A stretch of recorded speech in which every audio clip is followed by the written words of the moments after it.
Verk númer 1 fyrsta verkið í röð dansverka sem sprettur upp af rannsókn sem ég búin að vera að gera núna síðastliðin 2 ár.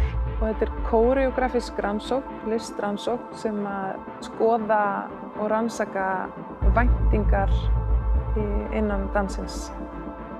Þetta alveg smá flókið verkefni. Við erum að rannsaka og við erum að rannsaka dansinn.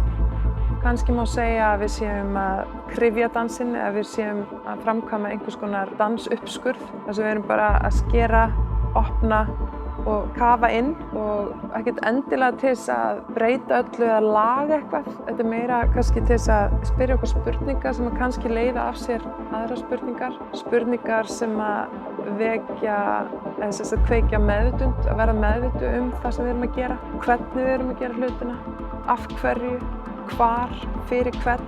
Þannig að við erum að spyrja rosalega stórar spurningar. Samstarf mitt og Steinunnar byrjaði þegar ég var útskrifastur í Listaháskólanum.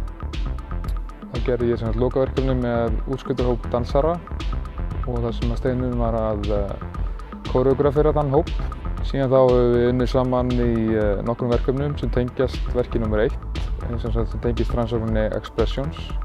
Þannig ég inn á æfingum og tek þátt í öllum umræðum og tónlistin verður þannig til svolítið svona samtímis því sem verkið verður til. Þetta allavega ekki einsmannsverk. Það eru ótrúlega margir sem koma að þessu. Þegar maður að gera rannsóknir í þessum geira, þú ert alltaf að vinna með líkama og fólk og þú ert að vinna ekki bara með eitthvað efni eða þú ert ekki bara að vinna með hugmyndir og bókum. Þú ert alltaf að vinna með einstaklinga, þú ert alltaf að vinna með lifandi líkama. Allir hafa áhrif inn í verkefni, allir móta það á einhvern hátt.